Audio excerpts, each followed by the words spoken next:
drew the portrait of Chesterton. His body is perfectly spherical. He weareth a runcible hat.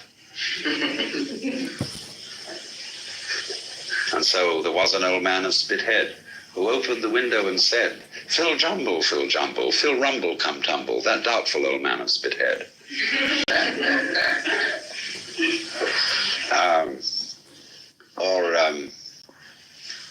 Pluff skin, pelican, G. We think no bird so happy as we. Pluff skin, pelican, Jill. We think so then, and we thought so still.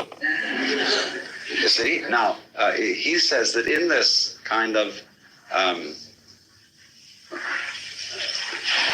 marvelous playing with the voice and with words, you have something nearer to the nature of reality than you do with statements that make formal sense. Even though this man Chesterton was a great believer in reason. And you know, in the Father Brown stories, there is an occasion when Father Brown espies the criminal masquerading as a priest, because the man says, well, we cannot find out God with our reason. All the things of divine are beyond reason, and we must learn to suspend reason. And at that moment, Father Brown knows this man is not a good Catholic, and not really a priest at all. Because St. Thomas, you see, bases everything in saying there is a consistency between reason and faith. And Chesterton believed in that very strongly. But that didn't prevent him from seeing the deeper mystery, that there is a kind of super reason in unreason. But not just pure unreason, but in something that we recognize as nonsense, in the sense that Edward Lear and Lewis Carroll wrote nonsense. That's an enormously important thing to understand. What is the difference, shall we say, between inspired nonsense and mere bosh?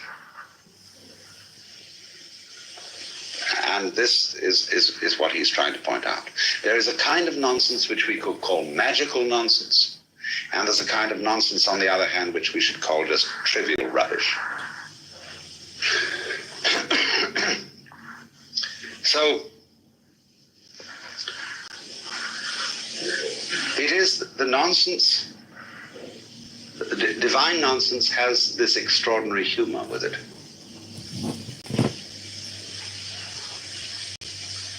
Which he tries to evoke in saying that it is a great thing to look at a rhinoceros or a hippopotamus, creatures who do exist, and look as if they don't. A poem in which he brings this out is called The Fish. Dark the sea was, but I saw him, one great head with goggle eyes, like a diabolic cherub, flying in those fallen skies. I have heard the horse deniers. I have known the wordy wars. I have seen a man by shouting seek to orphan all the stars. I have seen a fool, half-fashioned, borrow from the heavens a tongue, so to curse them more at leisure. And I trod him not as dung, for I saw that finny goblin hidden in the abyss untrod, and I knew there can be laughter on the secret face of God. Blow the trumpets, crown the sages, bring the age by reason fed. He that sitteth in the heavens, he shall laugh, the prophet said.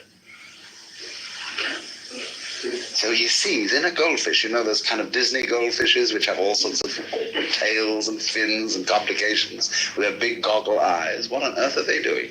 You ever thought about that? You know, what is this going on?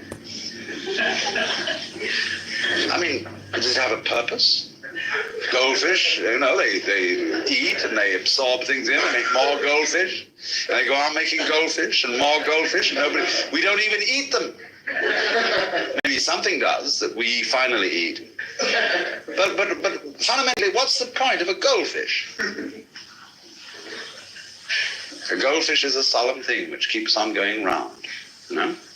And it keeps on going round and round and round and round and round. It lives beneath the water but is very seldom drowned, which is because it keeps on going round and round and round.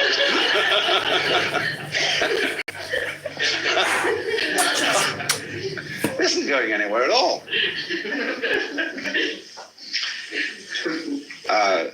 It's just going as children like to go. Or